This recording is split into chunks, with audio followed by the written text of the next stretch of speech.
మొదటిగా దేవాదేవునికి వందనాలండి. మీ అందరికి కూడా నా వందనాలు. మరలా మిమ్మల్ని కలుసుకునే భాగ్యం ఆ భగవంతుడు నాకు ఇచ్చాడు. మరి ఈరోజు ఒక మంచి విషయం చెప్పాలనుకుంటున్నాను. మనం దానివల్ల అనేక ఆశీర్వాదాలు పోగొట్టుకుంటున్నాము. మరి మీరు అలా చేసి ఆశీర్వాదాలు పొందాలని అనుకుంటున్నాను. మరి విషయం ఏంటంటే, సుంకరు పరిచయుడి కోసం మనందరికీ తెలుసు.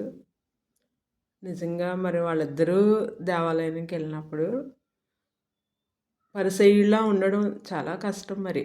ఎందుకంటే 2 మార్లు వారానికి ఉపవాసం ఉన్నాడంట. మనం ఒక్కసారి కూడా ఉండడానికి చాలామంది కష్టపడతాం. 2 మార్లు ఉపవాసం ఉండి సోంపులో, పుదీనాలో, జీలకర్రలో కూడా 10వ వంతు ఇస్తున్నాడంట.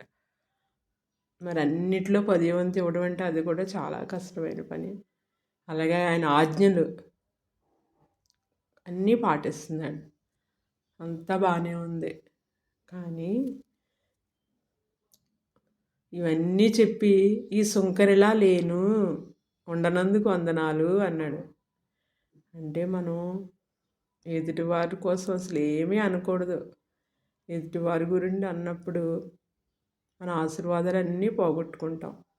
ఎదుటివారి గురించి మనకు అనవసరం, అసలు గాసిప్స్ అనవసరం మనకి. దానిలో మనం ఎందుకు పాపం పంచుకోవాలి? వాళ్ళకి దేవుడే బుద్ధి చెప్తాడు. మనకు చేతనైతే వారి కోసం ప్రార్థన చేయాలి. దయచేసి మీరిద్దరు ముగ్గురు ఉన్నప్పుడు 3 వ్యక్తుల కోసం అసలు మాట్లాడకండి. దేవుని కార్యాల కోసం మాట్లాడండి, మంచి సలహాలు ఇవ్వండి.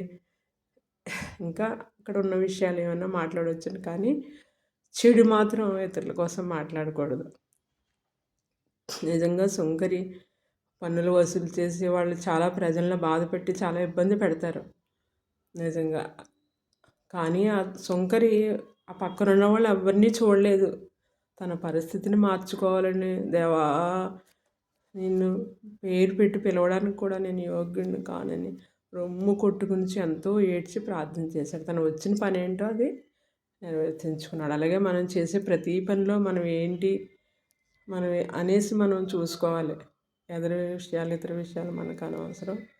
అసలు ఇతరుల గురించి అసలు మాట్లాడకూడదు. మరి మీరు అలా మాట్లాడకుండా ఉండి దేవుళ్ళు పొందాలని వాళ్ళందరినీ కోరుకుంటున్నాను. వందనాలు. బాయ్.